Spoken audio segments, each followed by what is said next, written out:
So this is the second part of this lesson at the Himalayas. और यहाँ पर हमें यहाँ से शुरू करना है, माई रूम से। So let's begin. My room was at the end of the house, यानी घर के भीतर मेरा कमरा था, लास्ट में लगभग। Lying on my bed, bed पे लेटा हुआ। आई कुड सी, मैं देख सकता था, थ्रू मतलब से होते हुए देख सकता था। अनकर्टेन्ड विंडोज़, यानी विंडोज़ पर पर्दे नहीं लगे थे, तो मैं बाहर देख सकता था। द डिस्टेंट मतलब दूर का, स्नोई पीक्स मतलब बर्फ़ से ढकी हुई जो चोटियाँ थीं, जो जो पहाड़ के जो ऊपरी हिस्से होते हैं। शिमरिंग डिमली, डिमली मतलब जैसे मोमबत्ती वगैरह होती है, आप देखते हैं कि मोमबत्ती की जो लौ होती है ना, तो वो किस प्रकार से जो हवा में हल्की फुल्की, हवा नहीं भी चलती रहती तो थोड़ा थोड़ा टिमटिमाती रहती है। और in the star light, star light मतलब होता है तारों भरी रोशनी। तो देखिए तारे क्या होते हैं कि भाई वो चमकते हैं, लेकिन आप तारों को देखोगे तो तारे भी लगातार नहीं चमकते हैं, वो भी टिमटिमाते हैं। तो तारे टिमटिमा रहे थे बाहर, और स्नोई पीक्स जो कि सफ़ेद सफ़ेद होती हैं, वो तारों की रोशनी में, मतलब यहाँ पे जो डिमली डिगली मतलब हल्का हल्का सिमरिंग कौन कर रहा था, स्नोई पीक्स कर रही थी। क्योंकि बर्फ़ जो है ना सफ़ेद है, वो रात में भी अपना वो दिखाती है असर, क्योंकि वाइट होती है, और उस पर जो तारों की रोशनी पड़ रही थी, तो वो स्नोई पीक्स धीरे धीरे शिमर कर रही थी। समटाइम्स एट वॉट आवर, किस समय, I could not make out, could not make out का मतलब होता है कि मेरी समझ में नहीं आता। आई हाफ अवेकेंड, आधा मैं जगा हुआ हूँ, आधा मैं सोया हुआ हूँ। उड सी माई फादर, मैं अपने पिताजी को देखता था, रैप्ड मतलब लपेटे हुए, इन ए रेड सॉल, रेड सॉल में अपने आप को लपेटे हुए, क्योंकि भाई देखिए वहाँ पे ठंडी पड़ती होगी, विद अ लाइटेड लैम्प, और हाथ में एक लालटेन लिए हुए। In his hand, softly passing by two the glazed veranda. तो मैं लेटा हुआ हूँ, आधा नींद में हूँ, आधा जगा हुआ हूँ, और मैं देख रहा हूँ कि किस समय मेरे पिताजी जो हैं, वो ग्लेज्ड का मतलब होता है कि जहाँ पे चारों तरफ शीशे लगे हों। तो जो वेरांडा था ना, तो वेरांडा के बाहर पूरी तरह शीशे लगे हैं, तो मतलब कीड़े मकोड़े या कुछ रात को आ नहीं सकते हैं, कोई चीज़ मतलब जनरली घुस नहीं सकती, और बाहर का पूरा भी दिखाई देगा। Very sat at is devotions, devotion मतलब होता है कि भक्ति भाव से जब आप अपने ईश्वर को याद करते हैं, अपने गॉड को याद करते हैं, तो वो बरामदे में जाके भक्ति में लीन हो जाते थे। आफ्टर वन मोर स्लीप, और एक नींद के बाद, I would find him at my bed side. मैं हल्का सा सोया, फिर जगा, तो मैंने देखा कि मेरे बगल में बैठे हुए हैं। तो कहने का मतलब ये है कि अभी देखिए बालक तो ही है 12 साल का, तो कहता है कि मैं अपने पिताजी को कभी तो मैं देखता हूँ कि वहीं बेड पे लेटे हुआ हूँ, कि वो बरामदे में डिवोशंस में हैं, और फिर एक समय जब जगता हूँ तो देखता हूँ अपने मेरे पास में है, rousing me with A push, और मुझे जगा रहे होते हैं। Before yet the darkness of night had passed, और इसके पहले कि रात का जो अंधेरा है वो गुजर चुका हो, यानी कहने का मतलब कि रात का अंधेरा ठीक से गुजरा भी नहीं होता है कि वो मुझे जगा देते हैं। Early morning time, this was my appointed hour. Appointed मतलब होता है कि पहले से निश्चित किया हुआ, कि भाई ये होना ही इस समय पे। आवर मतलब यहाँ पे टाइम। फॉर मेमोराइजिंग, मेमोराइज मतलब होता है रट्टा लगा के याद करना। संस्कृत डिक्लेंशंस, तो डिक्लेंशन जो है एक प्रकार से शब्द रूप है। और इंग्लिश में भी डिक्लेशंस होते हैं, संस्कृत में तो दिक्कत होती है इनको याद करने में भी। जैसे उदाहरण के लिए मान लीजिए ही है ना, तो आप क्या करते हो, इसका हिम फॉर्म भी यूज़ करते हो। तो ही का डिक्लेंशन हिम में भी हो सकता है। और आप संस्कृत पढ़ते हो तो देखते हो ना किस प्रकार सा गच्छति, ते गच्छन्ति, तव गच्छन्ति, तो वो चीज़ है। वॉट वॉट एन एक्सक्रूशिएटिंगली विंट्री, हो एक्सक्रूशिएटिंगली मतलब ये हो गया कि यहाँ पे बहुत ही पेनफुल, बहुत ही कष्टदायक, बड़ा तकलीफ होती है, बड़ा दुखदाई होता है। विंट्री, ठंडी के मौसम में। अवेकनिंग, जगना। From the caressing warmth of my blankets, ठंडी के मौसम में आप रजाई या कंबल ओढ़ के सोए हुए हो। कैरेसिंग मतलब होता है कि giving a very good feel while touching, प्यार करना, कंफर्ट देना, यानी आप ये कह सकते हो कि प्यार से सहलाना। तो वो चीज़ जो अच्छा लगता है ना, यू डू विद योर ना pet animals etcetera, we do with your small babies. Warmth मतलब होता है कि गर्मी, तो उन कंबलों में लेटे रहने का जो आराम था, the comfort of being in the blankets during the विंट्री morning, वो ख़त्म हो जाता था जब मुझे जगा देते थे। इसका मतलब ये है कि अर्ली मॉर्निंग उनके पिताजी उन्हें जगा दिया करते थे, और इससे पता चलता है कि मतलब उनको उनको उनका टाइम होता है संस्कृत डिक्लेंशन से याद करने का। तो देखिए एक तरफ तो उनके पिताजी उन्हें कितना इंडिपेंडेंट मतलब घूमने की आज़ादी दे रहे हैं ना, और नर्वस नहीं होते हैं, डर भी उन्हें नहीं लगता, let the child explore himself. दूसरी तरफ उसे अच्छे खासे डिसिप्लिन में भी रखते हैं, और संस्कृत डिक्लेंशंस हैं तो कुछ रिलीजियस प्रैक्टिसेस भी यहाँ पे शामिल होंगी। So this highlights the discipline and rich spiritual routine that Tagore shared with his father, है ना। बाय द टाइम, जब तक कि सूरज उगता, my father after his prayers, अपनी प्रेयर ख़त्म करने के बाद, finished with me our morning meal, मतलब सुबह के सूरज के पूरी तरह से उगने के पहले पहले ही, पहले पहले नहीं बोले, बाय द टाइम मतलब जब सूरज उगता है तब तक, उगने तक हम ये काम कर चुके होते हैं, अपना ब्रेकफास्ट ले चुके होते हैं, ब्रेकफास्ट में milk, and then I standing at his side, मैं उनके बगल में खड़ा होकर, he would once more hold communion with God. Communion का मतलब होता है मेल, अपने आप को जोड़ना। तो कम्युनियन विद गॉड का मतलब होता है कि वो एक बार फिर मन ही मन, मतलब हाथ जोड़ के या मतलब आंखें बंद करके ईश्वर को याद करते हैं, है ना। ईश्वर से अपना मेल स्थापित कैसे कर सकते हो आप? ईश्वर को याद कैसे कर सकते हो? चैंटिंग उपनिषद, और वो मुंह से चैंटिंग मतलब होता है कि जैसे मंत्रों का जाप करते हो ना, ओम भूर्भुवस्वः तत्सवितुर्वरेण्यं भर्गो देवस्य धीमहि धियो यो नः प्रचोदयात्, ये मैंने गायत्री मंत्र का उच्चारण किया। तो और उपनिषद जो है वो भारत के जो तमाम ग्रंथ हैं उनमें से उपनिषद भी होते हैं। बड़े फिलोसफिकल विचार उपनिषदों में आपको पढ़ने को मिलेंगे। तो ये रूटीन हो गया इनका। Then we would go for a walk, फिर हम घूमने टहलने जाते थे। But how should I keep pace with him? Pace माने कदम से कदम मिला के, कीप पेस मतलब होता है कदम से कदम मिलाना। कैसे मैं उनसे कदम से कदम मिला के चल सकता हूँ? मैनी एन ओल्डर पर्सन, कितने बड़े बड़े लोग भी कुड नॉट। ओल्डर का मतलब ये नहीं कि बहुत एज वाले, मतलब बड़े लोग, बड़े बड़े लोग भी उनके साथ कदम से कदम मिला के नहीं चल सकते थे। इसका मतलब तेज चलते थे, वॉकिंग उनकी काफ़ी तेज थी। आपने गांधी जी को कभी देखा ना मूवीज़ वगैरह में? He also use to walk fast.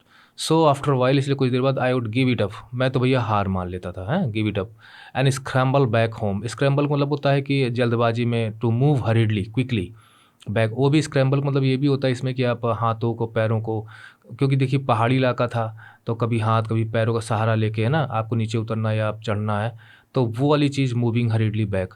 तो वो हरिड बैक होम, मैं जल्दी जल्दी घर वापस आ जाता था through some shortcut up to the mountain side, और कोई ना कोई माउंटेन साइड की शॉर्टकट से मैं चला आता था। ओह ये बात है। तो इसको छूट थी, इसका मतलब है वापस आ सकता था। आफ्टर माई फादर्स रिटर्न, अपने पिताजी के लौटने के बाद I had an hour of English lesson, फिर मुझे इंग्लिश लेसन्स मिलते थे याद करने के लिए। तो संस्कृत हो गया। आफ्टर 10 o'clock, 10 बजे के बाद, केम द बाथ, नहाने का समय। इन आइसी कोल्ड वाटर, ओफ वो ठंड पानी, भैया मैंने वहाँ देखा है बहुत ठंडा पानी सवेरे होता है। आप कुछ समय के लिए छोड़ दीजिए, धूप निकल आए तो फिर वो नॉर्मल हो जाता है। It was no use asking the servant, no use मतलब कोई फ़ायदा नहीं। आस्किंग द सर्वेंट मतलब नौकरों से ये कहना, टू टेम्पर, टेम्पर मतलब यार थोड़ा सा ये जो गर्म, ये जो ठंडा पानी, इसका मिजाज ठंड गर्म कर दो यार। It with even a jug full of hot water, और थोड़ा सा एक जग हॉट वाटर डाल दो यार। विदाउट माई फादर्स परमिशन, बिना पिताजी के परमिशन के नौकरों से ये कहना कि यार इसका जो पानी है, पानी का टेम्परेचर थोड़ा सा बढ़ा दो एक जग गर्म पानी डाल के, क्योंकि नौकर तो मेरे पिताजी की ही मानेंगे। क्योंकि एक डिसिप्लिन का भी एटमॉस्फेयर था वहाँ पे। To give me courage my father would tell, तो मेरी हिम्मत बढ़ाने के लिए मेरे पिताजी मुझसे कहा करते थे, अनबियरेबली फ्रीजिंग बाथ, मतलब जिसे सहन ना कर सको, असहनीय। और फ्रीजिंग माने जमा देने वाला, बाथ माने स्नान। तो खुद कहते थे मेरे पिताजी, हिम्मत बढ़ाते थे कि जब मैं छोटा था, मतलब यंगर डेज़ में, तो मेरी बॉडी बर्दाश्त नहीं कर सकती थी, उस ठंडे पानी से मैं नहाया करता था through in his younger days, है ना, अपने यंगर डेज़ के दिनों में। हिम्मत बढ़ा रहे हैं भैया, बड़े लोग ऐसी करके हिम्मत बढ़ाते हैं। अनदर पीनेंस, पीनेंस माने तपस्या। तपस्या क्या होती है? जब आप अपनी बॉडी को कष्ट देते हैं, भूख प्यास छोड़ छाड़ के आप एकदम ईश्वर की याद में चले जाते हैं, मतलब when you make your body suffer, this is पीनेंस। लेकिन यहाँ पे क्या है कि टैगोर के लिए जो मुश्किल हो रहा है ना, और एक परीक्षा की घड़ी जैसे उसकी बन जाती हो, तो इसलिए उसने कहा है कि यार मेरे लिए तो बहुत ही डिफ़िकल्ट है, तब से कम नहीं है। वह द ड्रिंकिंग ऑफ मिल्क, ओहो दूध नहीं अच्छा लगता था उसको। कुछ बच्चे होते हैं मतलब जो दूध अच्छा नहीं लगता, तो उन्हें जब पीने के लिए दिया जाता तो बहुत उन्हें, मतलब समझ लीजिए उन्हें उन्हें घिन आती है दूध से। लेकिन बड़े लोग होते हैं पिला ही देते हैं, नाक बंद करके सीधा मुंह में डाल लो। तो दूध पीना भी मेरे लिए किसी तपस्या से, त्याग तपस्या से कम नहीं था। It was like a punishment for me, very unpleasant. My father was very fond of milk, अब मेरे पिताजी को मिल्क बहुत पसंद था। And could take quantities of it, could take quantities of it मतलब काफ़ी वो पी सकते थे उसको। But whether it was a failure, whether मतलब या तो या नहीं इस टाइप का, whether it was a failure to inherit this capacity, या तो मतलब यहाँ पे हम इसको कहेंगे या तो इट वॉज फेलियर, यानी मैं कामयाब नहीं रहा, मैं असफल रहा। टू इनहेरिट, इनहेरिट मतलब होता है कि अपने माता पिता से, अपने पूर्वजों से जो गुण आप प्राप्त करते हो, है ना, बाई बर्थ, तो वो इनहेरिट है यहाँ पे। कैपेसिटी का मतलब होता है क्षमता, जो आप कर सकते हो वो आपकी कैपेसिटी है। तो मेरे पिताजी दूध के बड़े शौकीन थे, क्वांटिटीज़ पी सकते थे, और मैं नहीं पीता था, मुझे अच्छा नहीं लगता था, क्वांटिटीज़ की तो बात ही छोड़ दीजिए। तो ये गुण मेरे मेरे पिता में मेरे पास आया नहीं, शायद मैं फ़ेल हो गया इस गुण को प्राप्त करने में। और या तो मतलब एक या तो या ये, और या तो यहाँ पे भी, या तो that the unfavourable environment of which I have told prove the stronger, ये जो अनफेवरेबल इन्वायरमेंट में कह रहा हूँ, मतलब विंट्री है चारों तरफ, पहाड़ का जो मौसम है ना, तो वो भी बड़ा कठिन है, विच आई हैव टोल्ड यू, जिसके बारे में आपको बता चुका हूँ। शायद वो मुझ पे भारी पड़ रहा था, प्रूव्ड स्ट्रॉन्गर मतलब होता है मुझसे ताकतवर, वो यानी मुझ पर भारी पड़ रहा था, और मेरी एपिटाइट को, एपिटाइट मतलब होता है आपकी भूख, खाने पीने की जो आपकी इच्छा होती है वो आपकी एपिटाइट है, वो उसे प्रभावित कर रहा था। इसी एपिटाइट के लिए आप डाइट लेते हो। फॉर मिल्क, फॉर मतलब यहाँ पे है क्योंकि, बिकॉज, ये मतलब है यहाँ पे, ठीक। क्योंकि मिल्क वॉज ग्रीवसली वांटिंग, वांटिंग मतलब यहाँ पे कमी, यहाँ पे चाहना नहीं है, कमी यहाँ पे है। ग्रीवसली मतलब होता है वही, वेरी पेनफुल, बहुत कष्ट देने वाला। लेकिन यहाँ कुल मिला के ग्रीवसली वेंटिंग वांटिंग मतलब, लेकिन यहाँ कुल मिला के ग्रीवसली का, लेकिन यहाँ पे कुल मिला के, लेकिन यहाँ पे ग्रीवसली वांटिंग का कुल मिला के मतलब ये है कि मेरे अंदर बहुत, there was a very very little desire to drink milk, he had very little appetite for milk, है ना, बिल्कुल चाहत नहीं थी। अनफॉर्चुनेटली, दुर्भाग्यवश, we wish to have our milk together, लेकिन दिक्कत ये है कि हमें हम लोग जो है मिल्क साथ ही पीते थे, और मुझे पीना पड़ता था, पिताजी को बैठे रहते थे। ये थोड़ा सा फन यहाँ क्रिएट किया। So I had to throw myself on the mercy, mercy मतलब होता है दया, माया, करुणा, है ना, कि रहम पर सर्वेंट्स। तो मुझे इस स्थिति से थोड़ा थोड़ा बचा सकते थे मेरे सर्वेंट्स, मुझे मतलब अपने नौकरों की दया पर रहना पड़ता था। मतलब जो नौकर मेरी हेल्प करते हैं तो ठीक है, नहीं तो कोई, तो नौकरों की हेल्प की वो अपेक्षा करता था। And to their human kindness, और वो भी बेचारे मानव थे ना, तो वो दया दिखाते थे, तो उनके अंदर की जो दया थी, और फ्रेलिटी आप कह सकते हो, फ्रेलिटी मतलब कमजोरी। यहाँ पे कमजोरी का मतलब ये है कि आई वॉज इंडेटेड, इंडेटेड मतलब मैं उनका ऋणी था, मैं उनका कृतज्ञ था, मैं उनका एहसानमंद था। फॉर माई गॉबलेट, जो मेरा जो कप था, बच्चों का जो कप होता है ना, वो काफ़ी सजाया वजाया भी होता है, डेकोरेटेड होता है ना बाहर से। Being thanks fourth more than half full of foam, thanks fourth का मतलब होता है फ्रॉम दैट टाइम।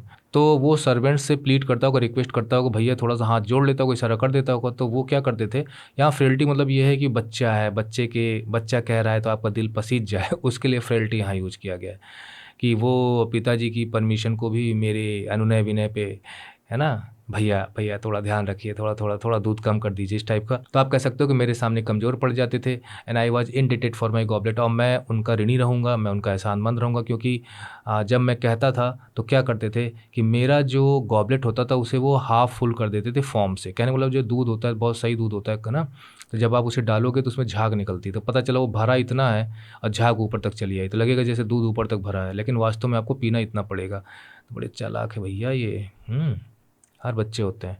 आफ्टर और मिड डे मील, उसके बाद फिर हम मिड डे मील लेने के बाद, मील मतलब भोजन लेने के बाद, लेसन्स बिगेन अगेन, फिर पढ़ाई स्टार्ट।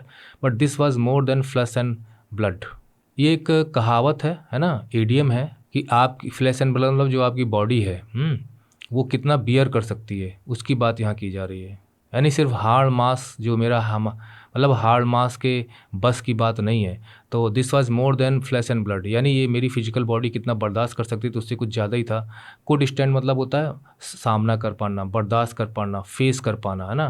तो my body could not face it, could not सहन नहीं कर सकती थी, कुड नॉट बियर इट, ठीक है, बियर करना भी आप कह सकते हो। तो अब जब लेसन्स वगैरह फिर स्टार्ट हो जाते हैं तो भैया मेरे से तो बर्दाश्त नहीं हो रहा था इतनी पढ़ाई। माई आउटरेज्ड मॉर्निंग स्लीप, अब देखिए यहाँ पे बता रहे हैं कि होता क्या है, कि एक तो मैं सुबह पूरा सो नहीं पाता हूँ, मुझे जगा देते हैं।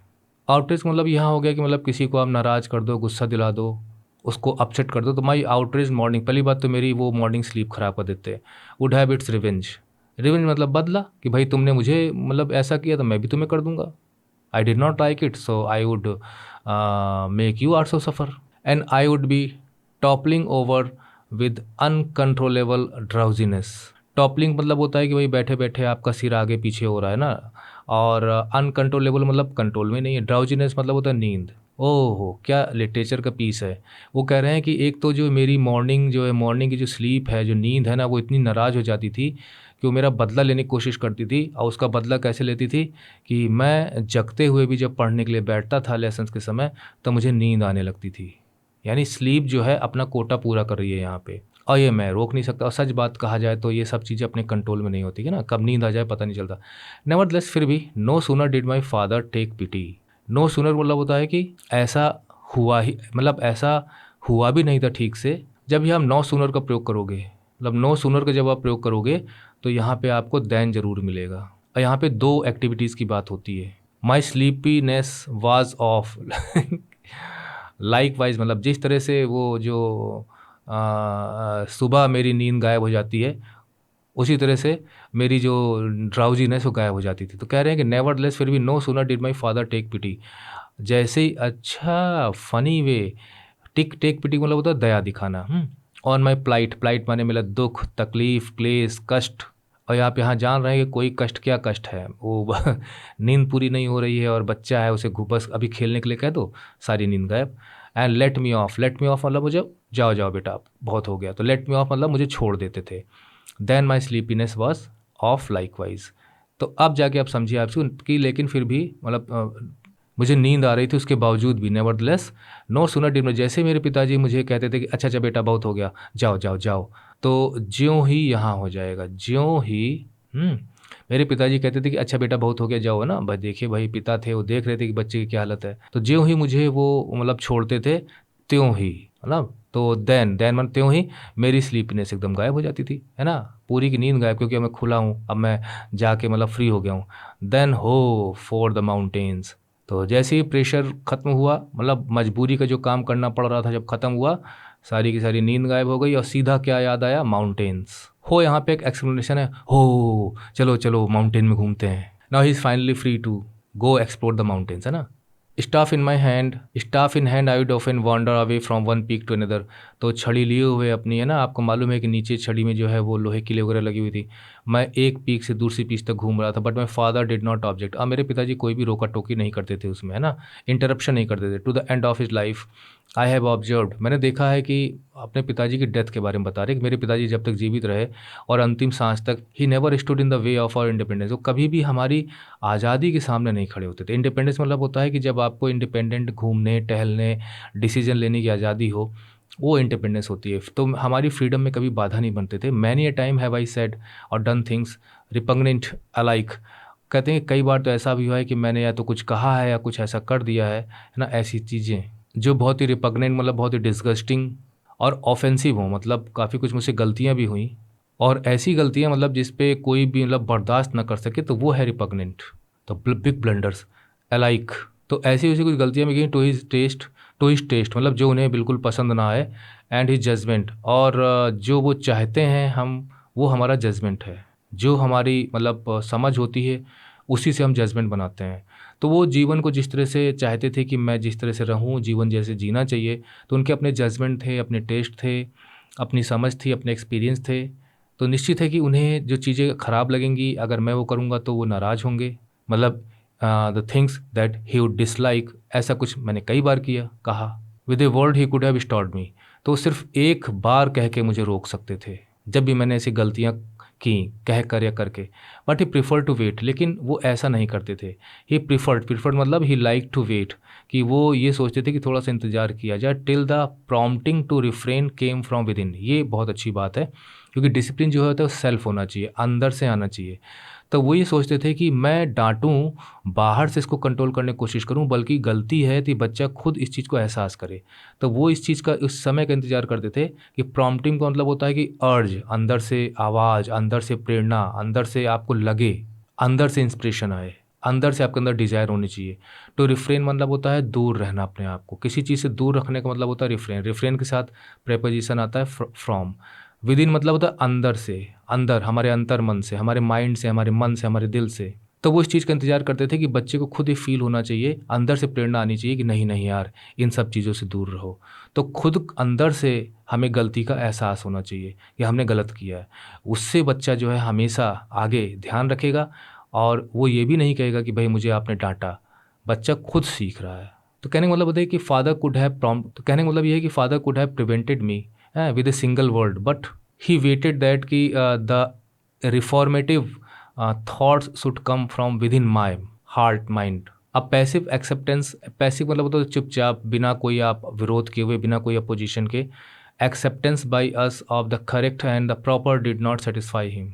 पैसिव एक्सेप्टेंस मतलब होता है कि चुपचाप मान लेना, यानी जो बड़े कह रहे हैं चुपचाप मान लो, डांट दे रहे हैं चुपचाप सुन लो। तो वो ये कहते थे कि नहीं, अपना माइंड लगाना है, मतलब बाई अस मतलब हमारे द्वारा कि चुपचाप जो कहा जाए, जो रूल्स हैं, जो रेगुलेशंस हैं, मतलब just simply following rules. Passive acceptance मतलब just simply following rules and directions, instructions etcetera us of the correct and proper did not satisfy him. कहने का मतलब ये है कि हमारे हिसाब से, बड़ों के हिसाब से क्या करेक्ट है, क्या उचित है, सुटेबल है, प्रॉपर है, वो चुपचाप मान लेना जी जी करके, तो उससे वो संतुष्ट नहीं होते थे। कहने का मतलब ये है कि वो चाहते थे कि बच्चे भी अपनी बात को रखें और चुपचाप हमारा कहना ना माने। उनके अंदर क्या है, उनकी बातें मतलब वो खुद सेटिस्फाई हों, then I would be satisfied. पिताजी का मतलब उनके नेचर ये था कि बच्चों को खुद मन से, दिल से चीज़ों को एक्सेप्ट करना चाहिए, ना कि हम बड़े हैं और हमारे रूल्स को फॉलो करना है, ओबे करना है, तो इसलिए हम माने उसको। तो यहाँ पर sense of what is wrong and what is correct, ये बच्चे को एहसास होना चाहिए। चाहते he wanted us to love, थोड़ा सा आपको कठिन हो रहा होगा क्योंकि ये चीज़ें समझाने वाली हैं और ऐसी लैंग्वेज यूज़ की गई है कि उसे भी मुझे समझाना है और अपनी तरफ से भी बताना है। अपनी तरफ से बताऊँ तो मैं यही कह सकता हूँ कि उनके पिताजी का नेचर ऐसा था कि कुछ गलतियाँ करने पे भी वो ज़्यादा टोकते-टाकते नहीं थे, बल्कि हमें खुद एहसास कि हमने की है गलती, इसका एहसास का मौका देते थे। और वो ये नहीं चाहते थे कि हमारे बड़ों की बातों को चुपचाप बच्चे मान लें, बल्कि क्या सही है, क्या गलत है, उनके अंदर खुद से इस चीज़ का एहसास होना चाहिए। और बड़े होने के नाते उनकी बात को कोई मान ले तो उससे वो संतुष्ट नहीं होते थे। He wanted us to love truth, वो चाहते थे कि हम सत्य से प्रेम करें विद आवर होल हार्ट्स, पूरे दिल से। कहने का मतलब ये है कि जैसे पेरेंट्स कहते हैं कि बेटा ये ठीक है, ऐसा करो, तो पेरेंट्स कह रहे हैं उसको मान लेना, दिस इज़ पैसिव एक्सेप्टेंस। लेकिन आपको भी वो करना अच्छा लगता है, देन पेरेंट्स भी सेटिस्फाइड होंगे, बच्चे को भी लगा कि हाँ ये ठीक है। तो बच्चों को कन्विंस करके उनसे कोई चीज़ फॉलो कराना, दैट इज़ गुड, ये कहने का मतलब ये है। तो जो भी सच है, जो भी सही है, उसे दिल से स्वीकार करो, ना कि खाली रूल्स बड़ों का मानकर। He knew that mere acquiescence without love is empty. Mere मतलब होता है सिर्फ, केवल, ठीक है, ये मतलब हो गया इसका। एक्विसेंस मतलब होता है एग्री होना, मतलब सहमत होना एक प्रकार से, है ना, कि हाँ भाई हम भी राजी हैं। विदाउट लव इज़ एम्प्टी, यानी कहीं पे भी आप खुशी खुशी यस कहो, खुशी खुशी नो कहो, है ना, तो वो चीज़ में सामने वाले को अच्छा लगता है कि भाई उसने मजबूरी में नहीं कहा। तो कोई चीज़ आप प्यार से मानते हो तो ठीक है, और अगर आप कोई चीज़ प्यार से नहीं मानते हो, प्यार से आप किसी चीज़ के राज़ी नहीं होते हो, उसमें कोई मजबूरी है आपकी, तो फिर वो खोखला है पूरी तरह से, कोई मतलब नहीं है उसका, वो चीज़ मीनिंगलेस है, वर्थलेस है। कहने का मतलब ये है। कुल मिला के यहाँ वो कहना चाहते हैं मतलब टैगोर कि मेरे पिताजी का नेचर था या पेरेंट्स का नेचर था कि वो चाहते थे कि जो कुछ हम कहें, है ना, उसको वो दिल से स्वीकार करें। तब जब उन्हें चीज़ें समझ में आ रही हों, वो खुशी खुशी मन से माने उस चीज़ को। अगर वो मन से नहीं मान रहे हैं, है ना, दैट इज़ विदाउट लव, तो उस मनवाने का कोई मतलब नहीं है। बच्चे हैं, बालक हैं, घर की परवरिश अच्छी है, संस्कार अच्छे हैं, तो वो तो मान तो जाएंगे, लेकिन उसमें उनकी खुशी शामिल नहीं है तो फिर बेकार है। तो यहाँ लव का मतलब ये है कि मन से, प्यार से, खुशी से। They should accept, they should agree. Agreeing without love is meaningless. He also knew that truth, वो ये भी जानते थे कि ट्रुथ यानी सच्चाई जो होती है, इफ स्ट्रेट फ्रॉम, स्ट्रे का मतलब होता है रास्ते से भटक जाना, बहक जाना, सही रास्ता भूल जाना, कैन बी फाउंड अगेन। भैया देखिए यहाँ पे बहुत बड़े बड़े मॉरल लेसन्स हैं, फिलॉसफी है, ना भी समझ में आए तो बहुत परेशान मत होइएगा। उनके कहने का मतलब ये है कि अगर हम सत्य से भटक जाएं, सच्चाई से दूर हो जाएं, कैन बी फाउंड अगेन, तो हम फिर से सच्चाई के रास्ते पे आ सकते हैं। और कहते भी है ना कि सच्चाई छुप सकती है, लेकिन एक ना एक दिन वो सबके सामने आएगी। सच्चाई को झुटलाया नहीं जा सकता। सच के पैर हमेशा टिकने वाले होते हैं, झूठ के पैर ज़्यादा लंबा रास्ता तय नहीं कर पाते। झूठ झूठ ही होता है, सच सच ही होता है। तो कहने का मतलब ये है कि सच से अगर थोड़ा भटके हो तो सच पे वापस आपको लाया जा सकता है, क्योंकि सच में एक ग्रेविटेशनल फोर्स, आप कह सकते हो, गुरुत्व होता है। But forced of blind acceptance, लेकिन ज़बरदस्ती करा के और जी जी हाँ, जी हाँ, जी हाँ, आँख बंद के जो मान लेते हैं चीज़ों को, of it from the outside effectually bars the way. Bars मतलब होता है रोकना, जैसे छड़ लगा देना कि भाई इससे आगे नहीं जा सकते हो। वे मतलब रास्ता, इफेक्चुअली मतलब होता है बहुत प्रभावी तरीके से, वेरी स्ट्रांगली। आउटसाइड मतलब बाहरी।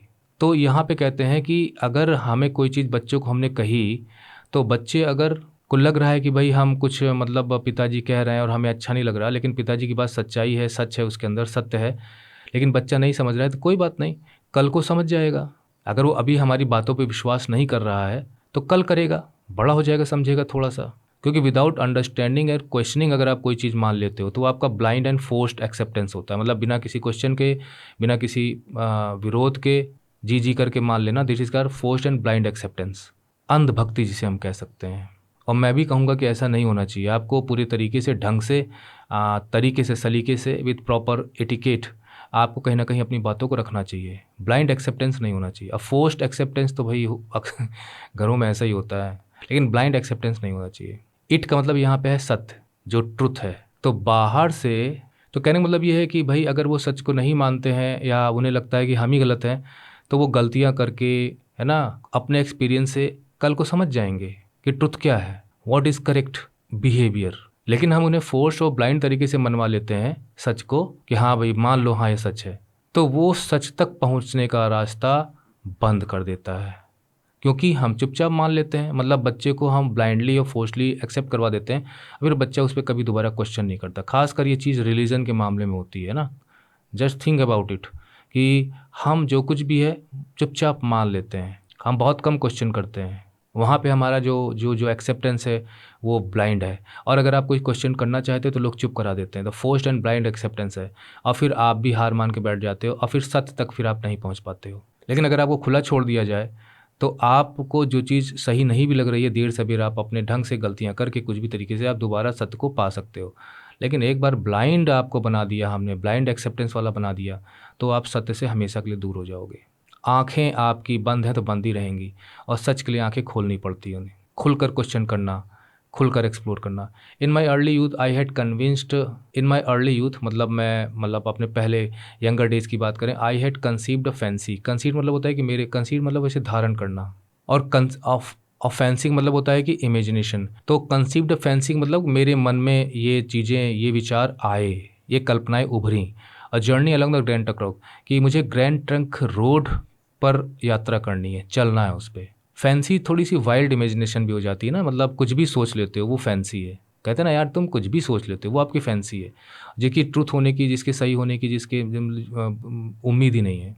तो बचपन में लोग बहुत सारी चीज़ें सोचते रहते हैं ना, फिर बड़े में कहते हैं यार हम भी क्या बचपन में क्या क्या सोचा करते थे यार, ऐसा कभी हो सकता है क्या। तो मेरे मन में मतलब ग्रैंड ट्रंक रोड पे जर्नी की बात आई, राइट अप टू पेशेवर। ग्रैंड ट्रंक रोड जो है पेशेवर तक जाती है। इन अब वो फैंसी क्या है यहाँ पे, ठीक है यात्रा कर सकते हो, लेकिन बैलगाड़ी में यात्रा करनी है। अब देखिए यहीं पे घर में तरह तरह का रिस्पॉन्स होगा, कोई का बेवकूफ़ हो गया है, पागल हो क्या। और अभी ऊपर हमने पढ़ा था कि टैगोर के पिताजी ये चाहते थे कि sense of right and wrong जो है हमारे मन के अंदर से आना चाहिए। नो वन एल्स सपोर्टेड, कोई मेरा सपोर्ट नहीं कर रहा था। ग्रैंड ट्रंक रोड पे बुलक कार्ट से पेशावर तक जाओगे हैं, तब भारत पाकिस्तान का डिवीज़न नहीं हुआ था, है ना। सपोर्टेड द स्कीम, स्कीम माने योजना, जो मेरी फैंसी वाली स्कीम थी। लेकिन मेरी जो सोच थी कि मुझे इस पे चलना है, मेरी फैंसी को किसी ने सपोर्ट नहीं किया। एंड डाउटलेस, बेशक there was much to be urged against it, क्योंकि ऐसे मैंने कहा ही था बुलक कार्ट पे जाना है तो कोई भी इसके खिलाफ हो जाएगा। तो उन्होंने कहा कि there was much to be, मेरी बात ही ऐसी थी, इसमें बहुत कुछ ऐसा था। टू बी अर्ज्ड अगेंस्ट, खिलाफ कर देना। अर्ज्ड अगेंस्ट मतलब होता है टू मेक स्टैंड अपोजिट। तो मैं यहाँ खड़ा हूँ, बाकी सब यहाँ है, क्या बात करते हो, क्या बात करते हो, बुलक कर जाओगे।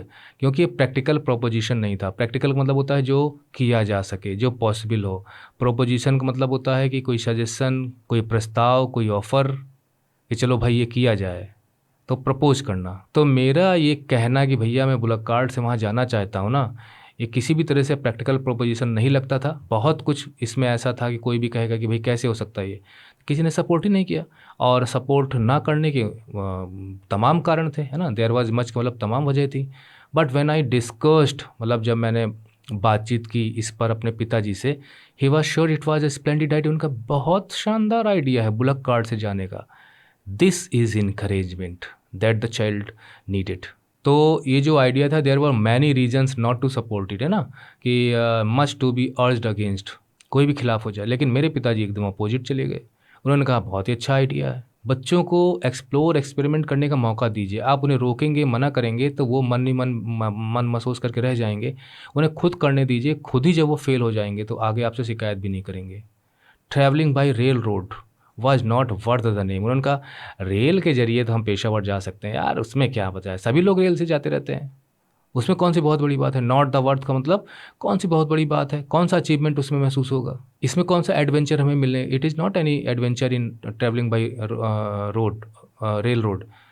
With which observation he proceeded to recount to me, with which observation, और मेरी बात को समझते हुए, जो इन्होंने रेल रोड पे अपनी बात कही थी ना कि इसमें कौन सा एडवेंचर है, तो उस बात को आगे बढ़ाते हुए ही प्रोसीडेड, आगे बढ़े वो। रिकाउंट मतलब होता है कि अपने पास्ट डेज को याद करना।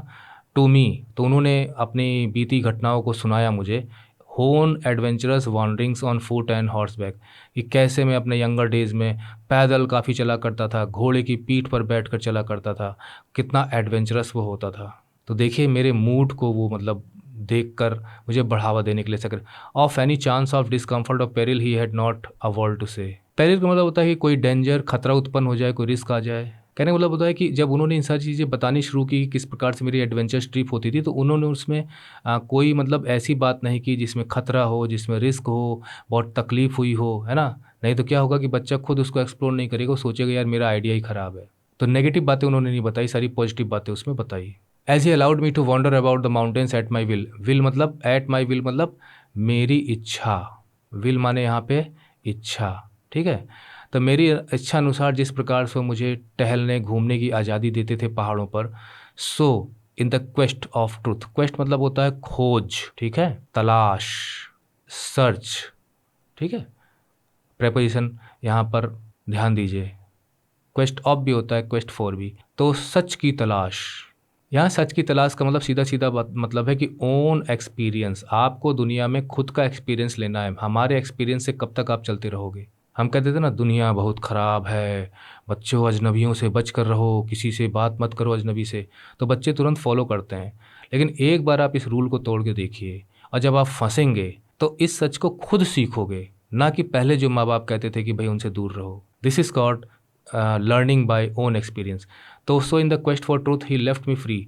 तो जीवन को खुद समझने के लिए, जीवन की सच्चाइयों को खुद जानने के लिए, खुद एक सेंस डेवलप करने के लिए कि व्हाट इज़ लाइफ, उसकी अच्छाइयाँ, उसकी बुराइयाँ, फ़ायदे, नुकसान, कठिनाइयाँ, आराम, तो वो चीज़ है कि क्वेस्ट फॉर ट्रूथ, है ना? कोई बहुत बड़े सत्य पे जंगल में निकल कर तपस्या करने वाली बात नहीं है। तो that is to know the world, to search for knowledge, to search for more understanding.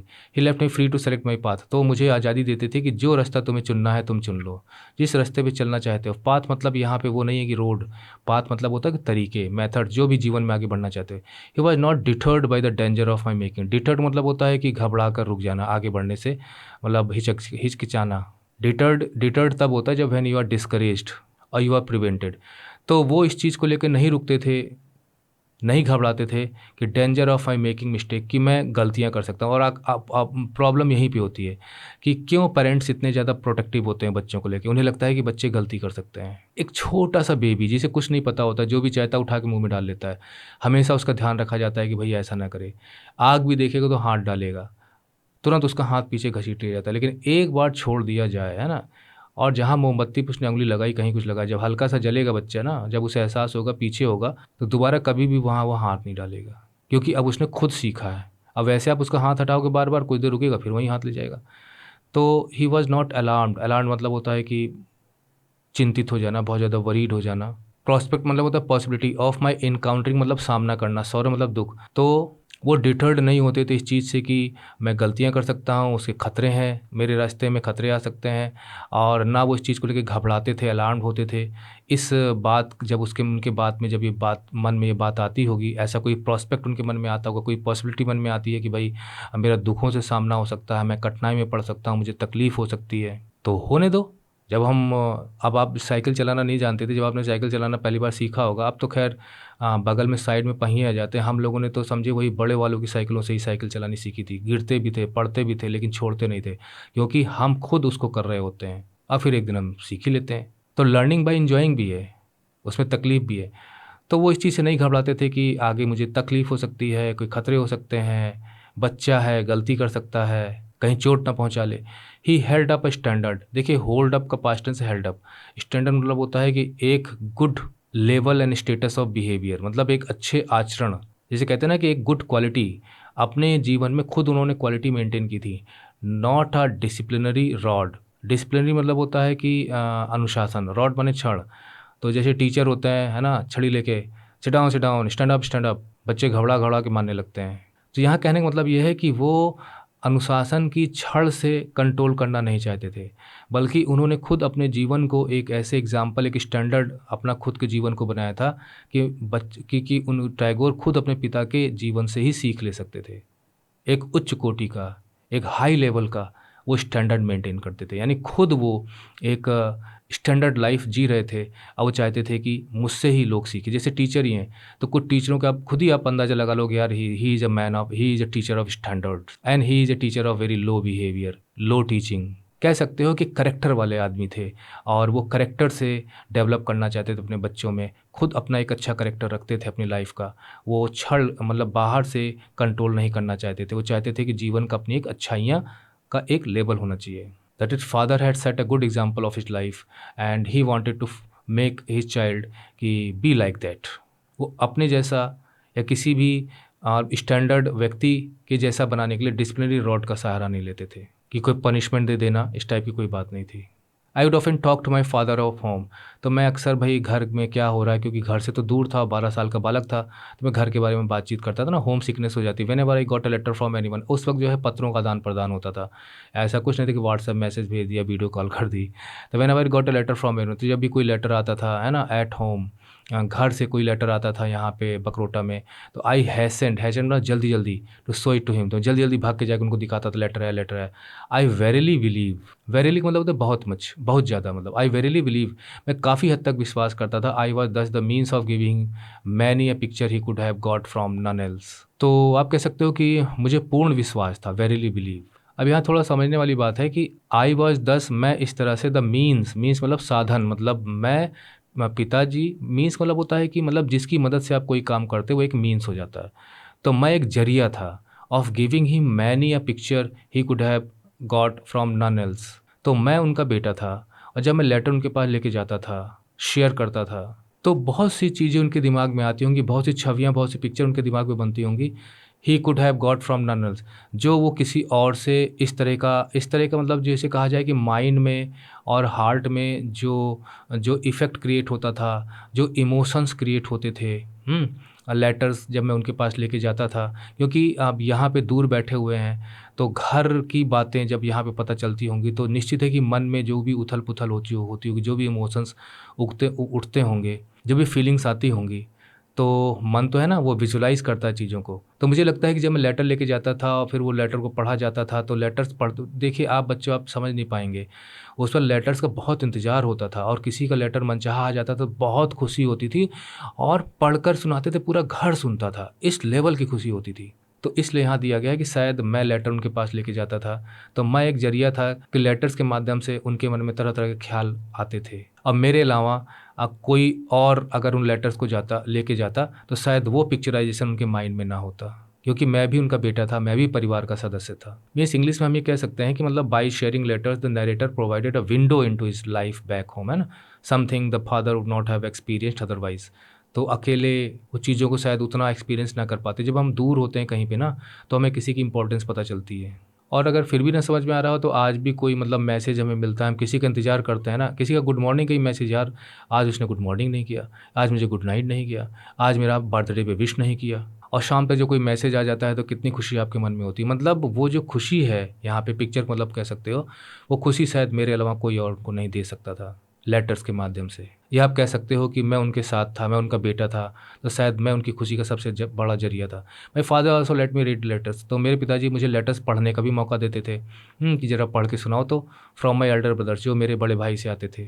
उनके बड़े भाई का नाम था द्विजेंद्र नाथ टैगोर, ये एल्डेस्ट मतलब सन थे देवेंद्र नाथ टैगोर के। वैसे टैगोर के और भी भाई थे।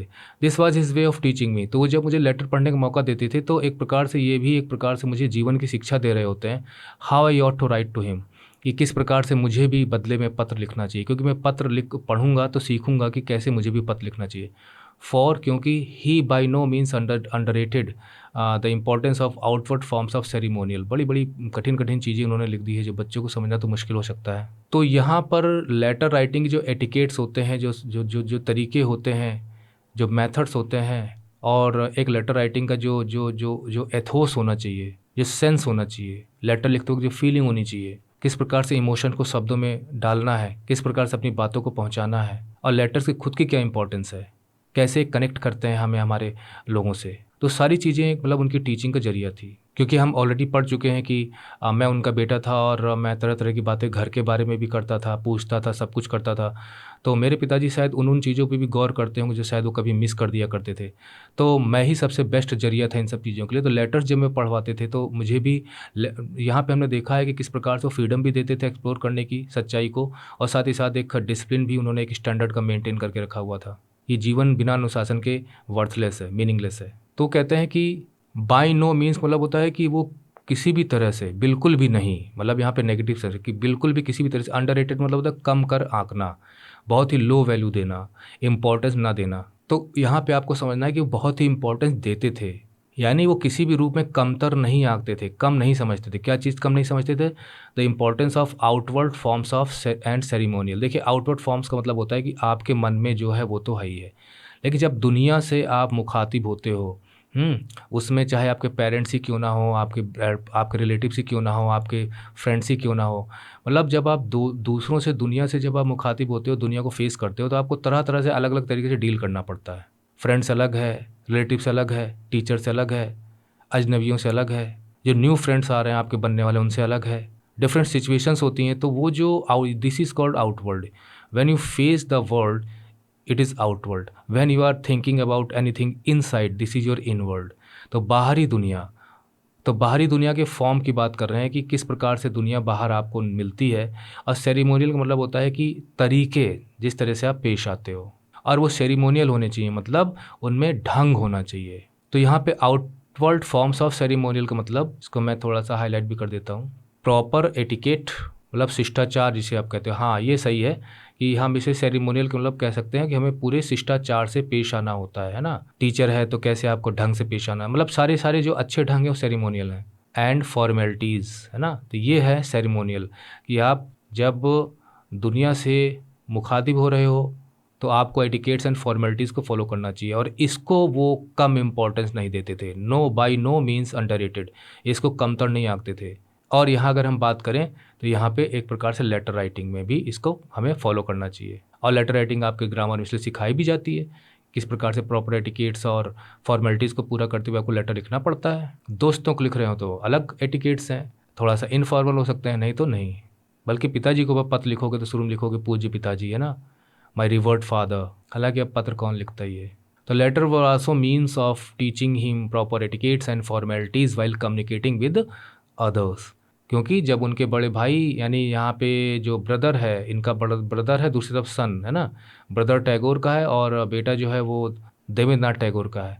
तो किस तरह से वो अपने पिताजी से बातचीत कर रहे हैं, तो उनका दूसरा बेटा इस चीज़ को सीखेगा तरीके, outward forms and ceremonial. After he दस स्पेंड अ फ्यू मंथ्स, फिर मेरे कुछ महीने जब मैंने वहाँ गुजारे with him, my father send me back home with his attendant Kishori. Kishori के साथ फिर उन्होंने मुझे घर वापस भेज दिया और वो वहीं पे रहे। किशोरी के बारे में मैंने आपको ऑलरेडी बताया कि उनके अटेंडेंट थे, अक्सर साथ रहा करते थे और उनकी कैश उसकी देखभाल किया करते थे। म्यूज़िक भी जानते थे और कुछ ना कुछ, देखिए मुझे याद नहीं है, कुछ पहाड़ी टाइप का ऐसा कुछ है जो उन्हें सिखाने की कोशिश किया करते थे। पहाड़ी क्या, पांचाला, पांचाला म्यूज़िक करके ऐसे कुछ था। वैसे किशोरी के बारे में ज़्यादा कुछ नेट पे देखने को, जानने को मिला नहीं, बहुत मुश्किल से मैं इन सब चीज़ों को ढूंढ पाया था। तो अगर आपको ये अभी भी ना समझ में आया हो ये चीज़ें कि I was thus means of giving him many picture he could have got from none one else, है ना, तो मैं इसे थोड़ा सा इंग्लिश में बोल देता हूँ, आपको समझ में आ जाना चाहिए कि Tagore frequently talk to his father about home ना, भाई बच्चा है तो घर के बारे में बातचीत करेगा, तो showing a strong connection and desire to share his experience with him.